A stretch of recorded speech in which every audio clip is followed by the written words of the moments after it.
Hello and welcome to the latest episode of the Replimat. Hello, Tim. um, hi. Uh, what I call a chatcast, because it's a sort of a mix between a webcast and a chat. So it's a chatcast. A semi-regular, sometimes regular, sometimes less so. Depends on if we've been eating enough greens, I guess. Of two nerds wandering through Deep Space Nine in order. A new, very seasoned Trek nerd, which is me, Andy, and a less seasoned but getting there slowly. Hello, Tim. Today we are going to be talking about shortly um, episode 2 of season 2 of Deep Space Nine, The Circle, which was first aired on the 3rd of October 1993, nearly 30 years ago, written by Peter Allen Fields, directed by Corey Allen. I've been watching a few things, although less, because I've had to get out, and I did manage to get out this past week, which is nice. Was it this? Good. No, because last Friday week, of course, I popped on my mates. You may recall. I think I mentioned, yeah. So you did mention, yes. Yeah, this week, of course, the walking is a bit better. Look, I'll show you people. Look, I'm going to get up and I can actually. It's a miracle. You can walk. I'm a little bit limpy, but I can more or less walk. Too much information. Almost normally. You what? I said that's too much information. What, limpy? Move along. Move along home. Alan Moraine, count to 3. No, not going back there again. Oh, I like that episode. Anyway, yeah. So I've been a wee bit more mobile than I was, which is nice. So I managed to get out of that house a bit, pop to work just to drop my sick note in, and a few of them, they're like, "Oh, I can see why you're not, and you can barely walk," because I had the brace on. That obviously limits the walking a wee bit more, but it keeps it stable, so it helps the healing. So gotta take the rough with the smooth. So yeah, I've been watching more films this week, obviously. I'm trying to think of if it's been anything really good that's stuck in my head, and I'm gonna say no because I can't think. Hang on. But what have I watched this week? I don't think I watched as much this week as I did last. Because last week I watched way too much. What have I watched? Because I'll make a note of all the films I watched. Because oh God, what's happened now? Phone on foot. It's okay. Yeah, I love live TV. It's cool. Right.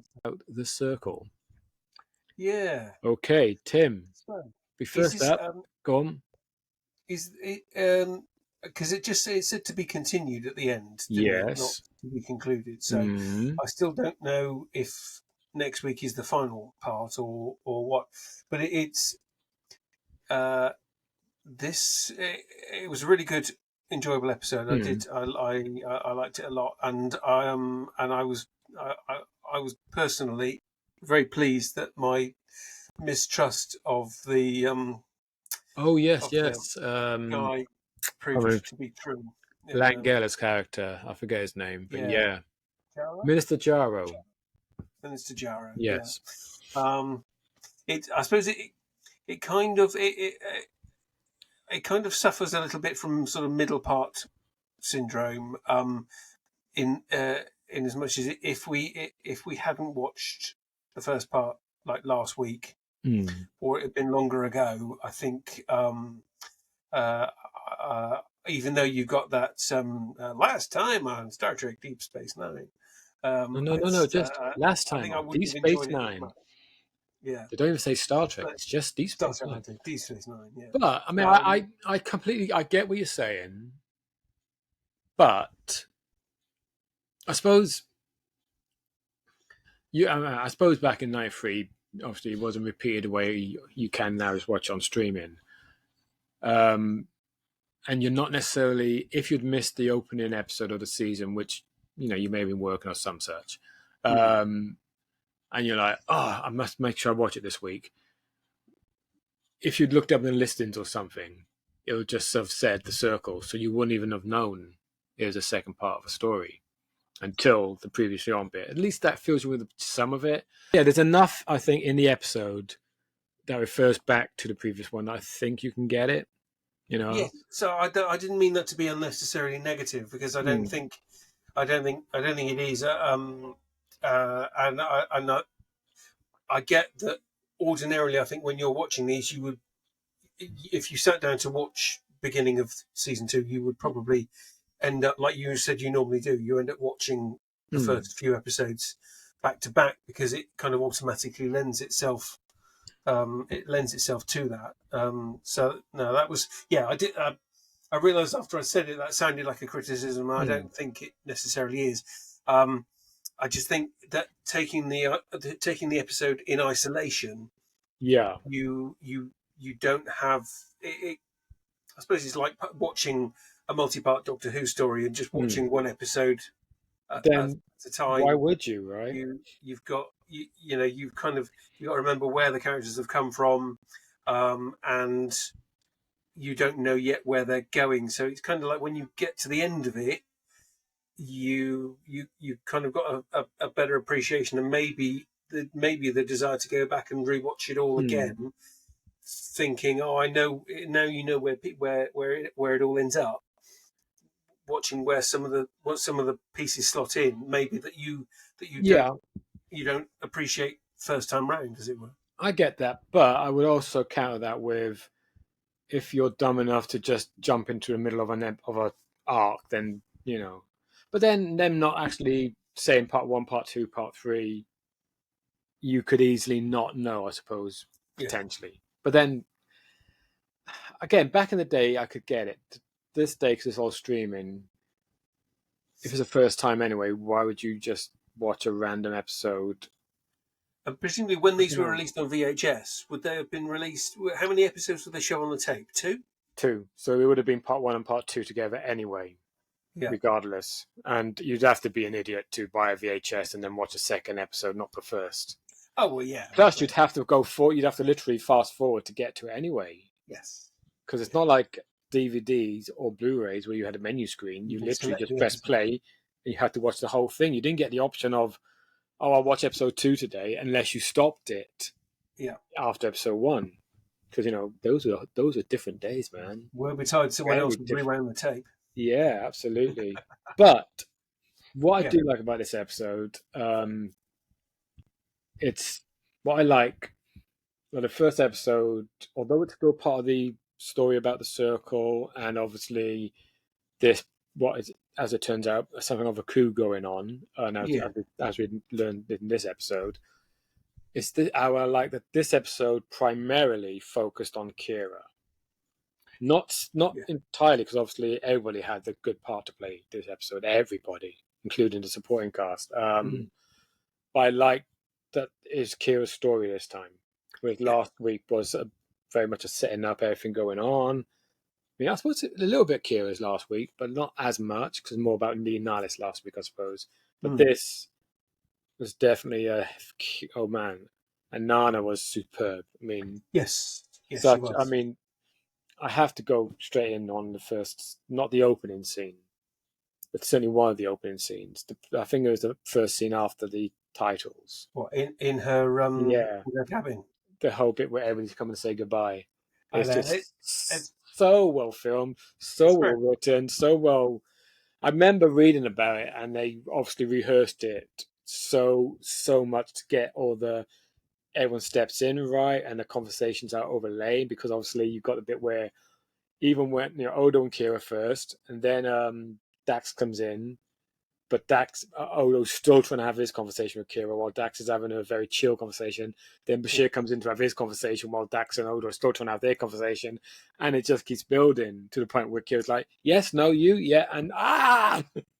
And brilliantly done. It is, and Very funny too. it's quite a sort of standard like kind of comedy Mm, routine setup. Uh, yeah. like ordinarily, if you walked into that situation and other people were obviously having a conversation, you wouldn't automatically start No, you'd be yours. like, You'd wait until what do you they'd say, finished excuse me? theirs. Yeah.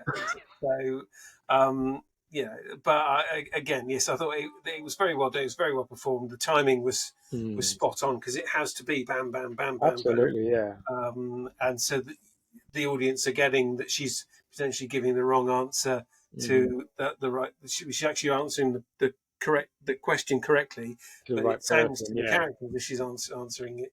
and that's another thing I liked about that particular scene is that as each person come in, their response to her leaving and what they wanted to talk to her about was so fitting with their character and their own relationship with Kira, and you get to see in this nice microcosm here Hmm. the different relationships she has with each of them.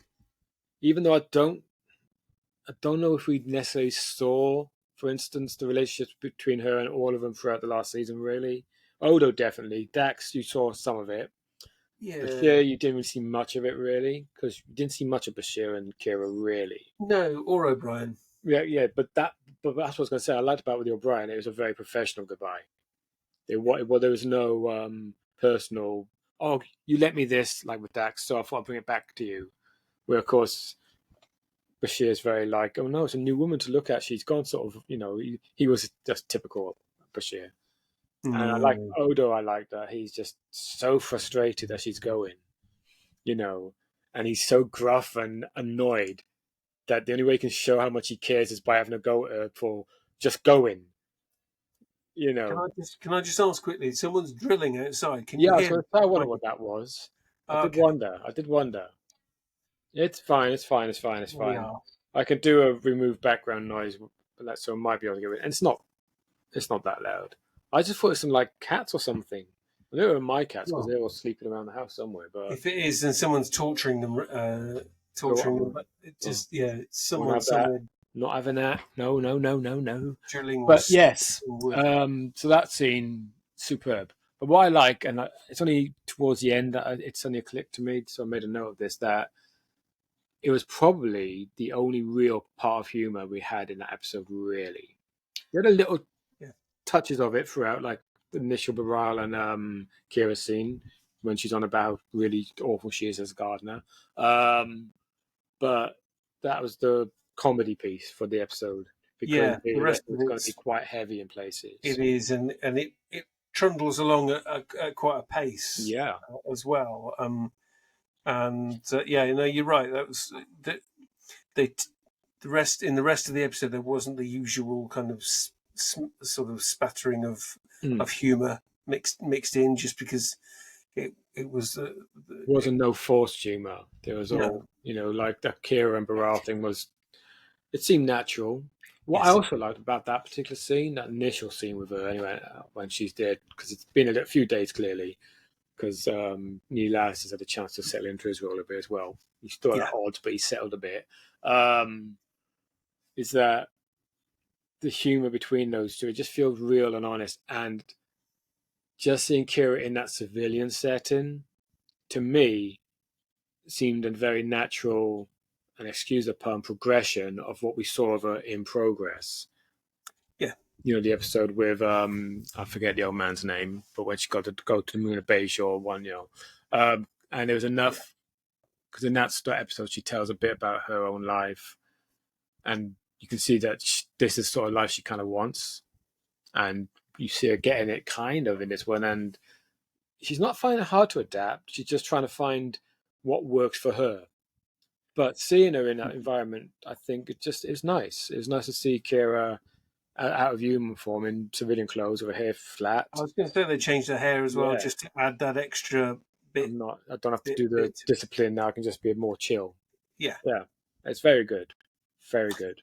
yes, yeah. No, I did like that, and the other thing the other aspect of the episode that I liked a lot is it didn't go where I was expecting it to. When Mm. they had there was like a shortcut where with Odo saying, "Oh, I've found where the headquarters of the circle." Oh, yeah, because he has got contacts, and we saw So him. yeah, Yeah, and there was a little bit of me there that thought that's mm. a little convenient, I and suppose at that point for we you, didn't go with him on that journey. yeah, He just came in and offered the and information. for you at that point in your head, you're presumably thinking, well, this is obviously they got to wrap this two-parter up Exactly. quickly, so I can Yes. see why they shortcut. But Yeah. they shortcut because obviously they've got more important stuff to tell. Yeah. That's so. In retrospect, I can see that obviously that wasn't key enough to the overall No, narrative to the need important thing was need to get go them into. there so we can see And at the Kira. time, it felt not clunky, but it just felt like it was they were But I rushing think things forward. sometimes you need to do that. It's like when I was editing recently. I'm not going to specifically say what because obviously it won't be in the book, but hopefully.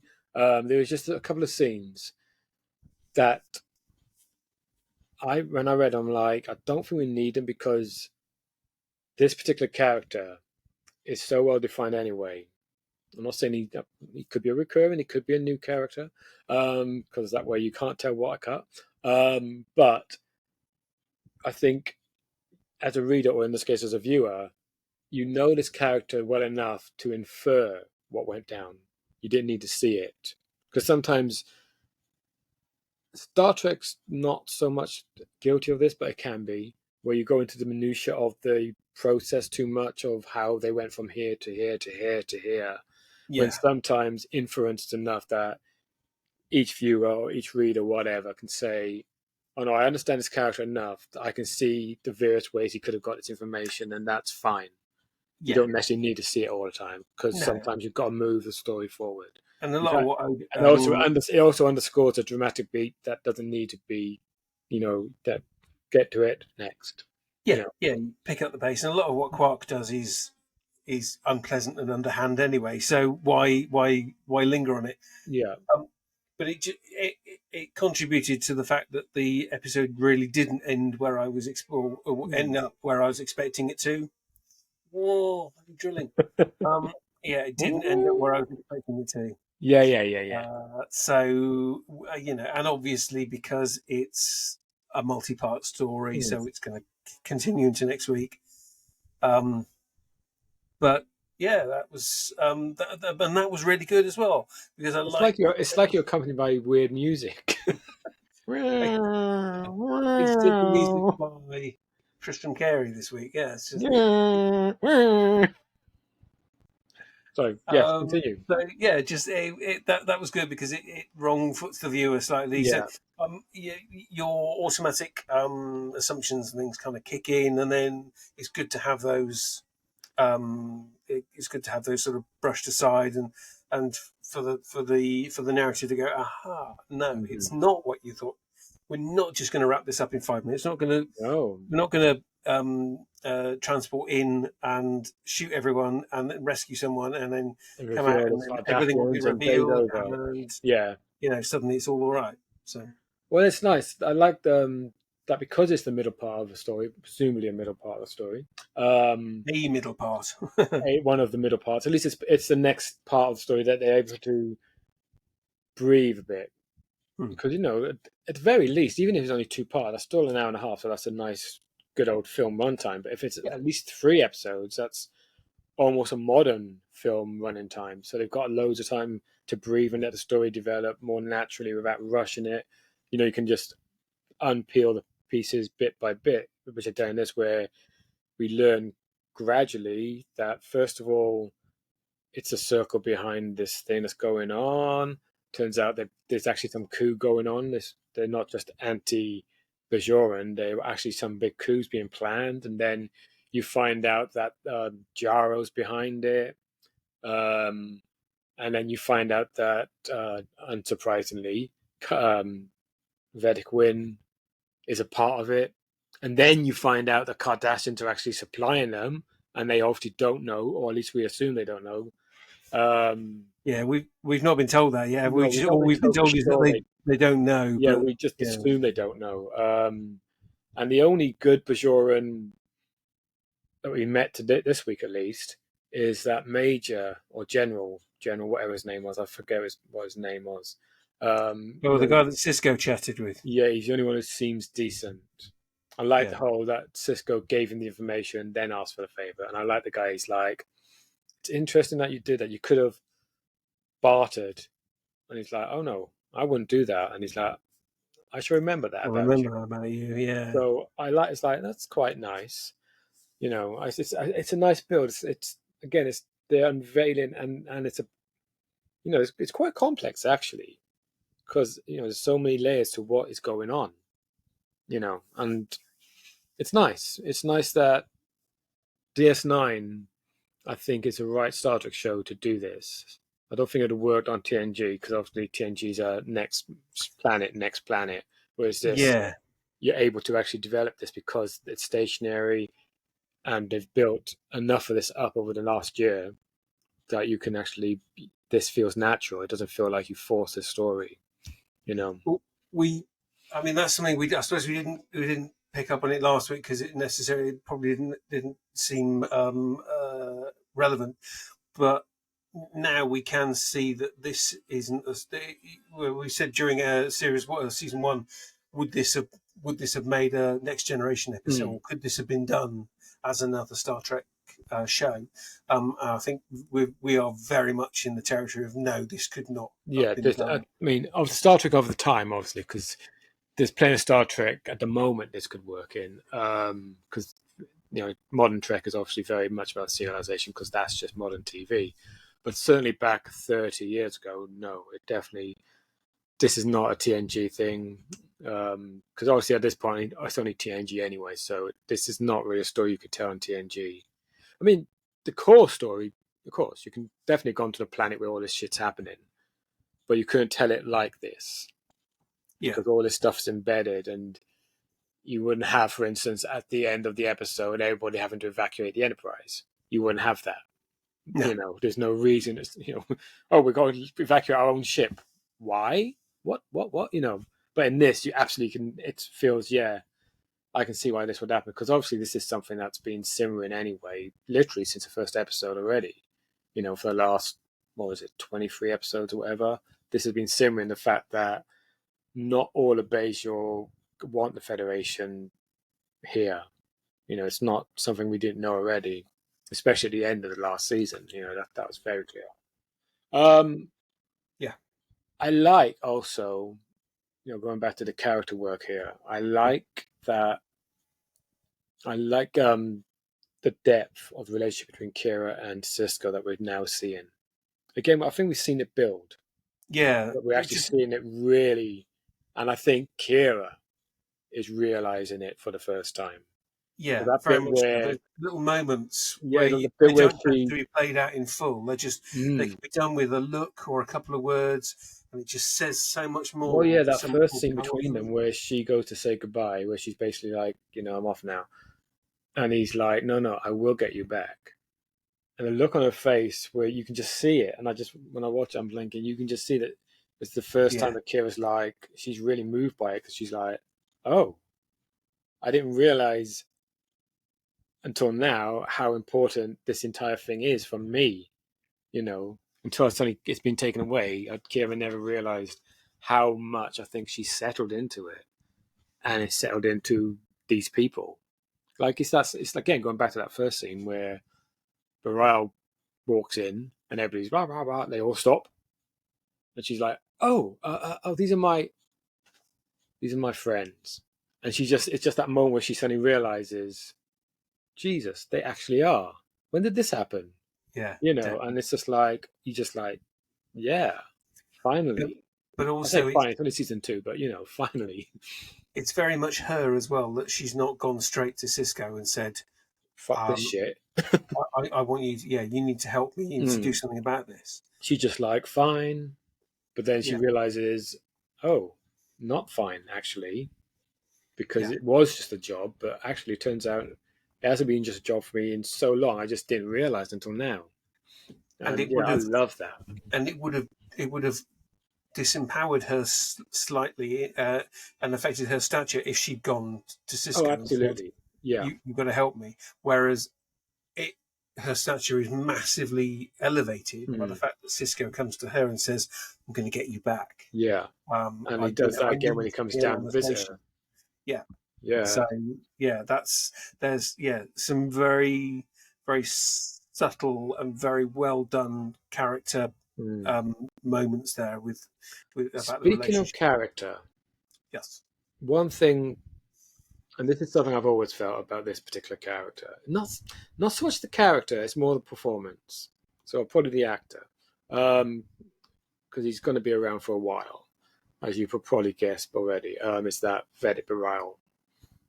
because obviously this is his second episode now, so he's kind Yeah. of become he's become a recurring, kind of like Win has. Um, it's hard to explain. It's not the writing, because Nana and Kira make it work. I think I feel the relationship. It sells. It feels normal. It feels real. So it's not the writing, because both Nana and indeed Kira, to me, it feels real. But I always, when I'm watching Burial, and again, I don't think it's the way it's written. I think it's the performance, the choices of the actor. I think his name's Philip Anglum or something like that. He always comes off to me as kind of creepy and a bit off. And Yeah, I don't know. I can see that.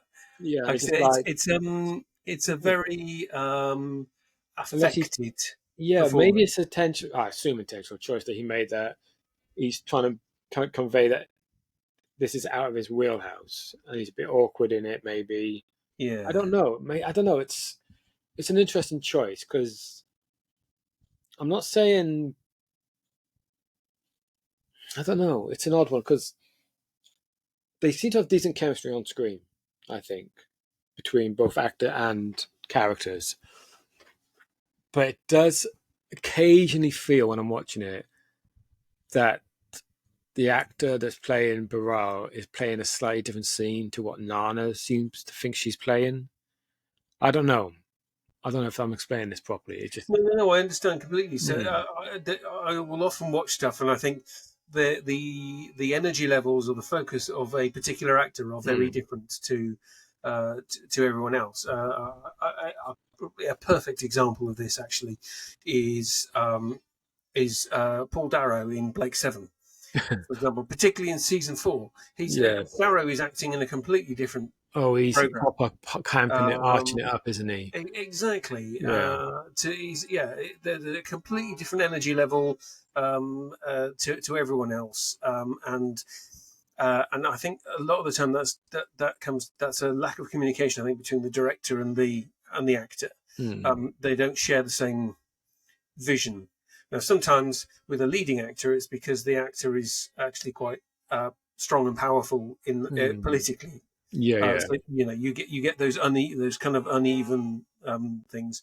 Well, it's a Um, bit like Tom Baker, isn't it? Towards the latter end of I his suppose, run, yeah. where he basically held all the power, because he was the star. He was the Doctor. Without him, there's no So show. And he's yeah, so big, you can't get rid of him anymore. yeah. So you lose Pardon me. some of the kind of the serious subtlety and Mm. and the quiet moments that you get with the earlier episodes. I think with this one with Frederick Bareil, I've noticed myself in his episodes that there's something about him that's different, Mm. and I is the energy is lower, that's for sure, but I don't know whether it's at the moment. I don't know whether it's specific because of his religious Mm. role.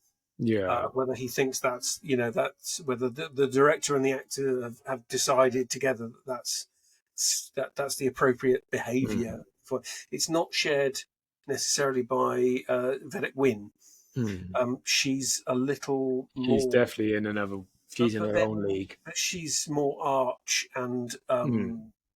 uh, She's very politic. yeah, exactly. She's Whereas condescending, false, and boy, she knows how to say the right things in a very passive aggressive way that you can't really argue with, because you know she's not technically wrong, yes, yeah, but no, she's she knows she's not technically wrong. yeah, But that's not, she's very good yeah, and she's very powerful. much the rule of law as opposed to the spirit of the law. Mm. It's more, but it's such a great performance though. Yeah, She's often regarded as the woman you love to hate, or character. cool. She died actually not that long ago, sadly. Oh, Yeah, that's a shame. because But yeah, yeah, Bareilles, he's I'm not quite sure yet with it. Where all I know is that there is a definite kind of energy drop, hmm. um, and See, I wonder, and maybe this is my reading of it. It feels to me a little bit in his mannerisms, because again, it's got to be a choice as an actor. or because he can't be. I know he's not a bad actor because in later episodes he plays a very different version of his character, which will become clear eventually. Some time off of I think at least possibly season 4. Either way, anyway. So it can't be that it's just bad acting. I think it's a choice. And when I'm watching the scenes with him, same as last season when he turned up, I get if he's on. I get a sense that Bareil, through the actor's choice, is on maybe the autistic scale in some sort of way. Because he's got this bizarre social, physical awkwardness with people, and that may be why he became a monk. I don't know. Yeah, that's interesting. I don't know. I like that. No, I do. I like because that he's definitely maybe that's why partly became a monk, because he growing up was never comfortable with people and didn't quite know how to relate. So you become a monk, you're in seclusion all the time, and you're meditating and you're just surrounded by your gardens and stuff, then you don't need to deal with people. But then he met Kira, who is unlike anybody he's ever met, almost certainly, and he's fascinated by her and clearly attracted to her, and she's clearly attracted to him. And physically, he's not able to relax, I suppose. Yeah. So again, that's what I'm saying. The scripting of it works. You can see what the script's doing between them. So, yeah, I don't know. It's just odd because Bareil to me has always been like, whenever he turns on, I'm like, boring character time, But looking at it now, I don't know. Maybe it's more to it than that after all. See, rewatching can change your view. Especially when you've been watching it so many times, you suddenly think, hang on a minute, let's look at a different perspective, and maybe it makes a bit more sense now. So, I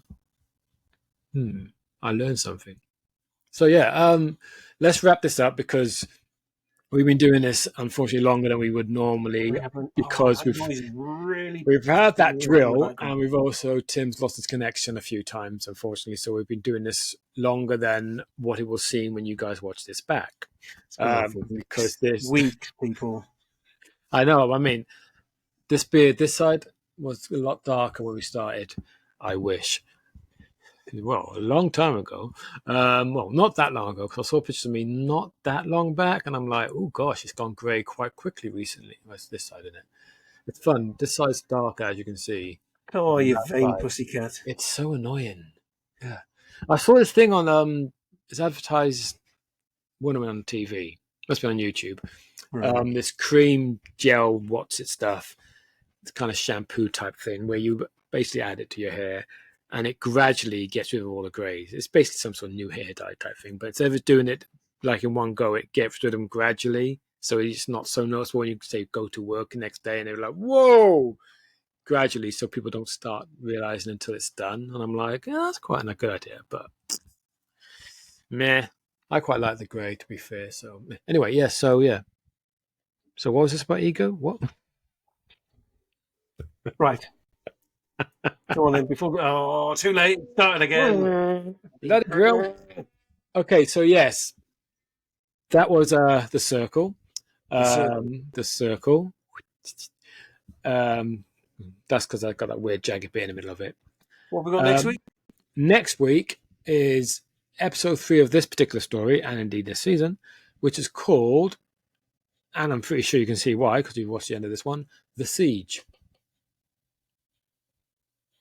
For I think obvious reasons, with the last scene with Cisco saying, well, I guess some of us ain't going to be going then. So you can see what's going to be coming down. A good episode. As I recall, it's a good wrap-up. Not that I'm saying it's the end of the story, necessarily. I should find Deep Space Nine, so not necessarily. Definitely not necessarily. Cool. Okay, so you catch us again, hopefully next week, for The Siege. You can find us, as always, on the social medias. The Replimat is still on Twitter. The links will all be below anyway. Tim is still on Twitter. Wonder how long. I am indeed. Yep. I am not. I'm on Threads. Yeah, Mr. Underscore. And we are obviously on Instagram, both personally and as the Replimat. Links will be below. But in the meantime, like, subscribe, and share, and please let people know because it's good for us, good for you because, as somebody said last week, apparently we're quite interesting. Ooh, oh, that's nice. Well, you Makes it all said feel a little it. bit more worthwhile. Oh, I said it. You said it. Oh, well, I don't count. You actually thought it was a review then, did you? That's, oh, that's my ego now. That doesn't count. Flipping it. Oh, bloody Brilliant. hell. You Right, forgot that, did you? I You did. obviously don't watch these things back, do you? No, You should, no. because it's good to I remind should. yourself of what you said last week, and then we don't repeat ourselves. Yeah, but I have to look at myself in the mirror. I don't want to I watch myself on the know, I screen as well. know, I know, I know, I know, I know, I know. It's hard work. But anyway, so we will be Yeah, back. Yeah, we will be back next week. we will. Until then, have fun. I've been Andy. I've been Tim, and that's been a sodding drill. That's been a drill, and this has been DS9 Replimat Chatcast. Bye bye, Duggan. I'm just letting it run for a minute so I can Yeah, trim sure. easier, Oh man, that is so annoying. isn't it?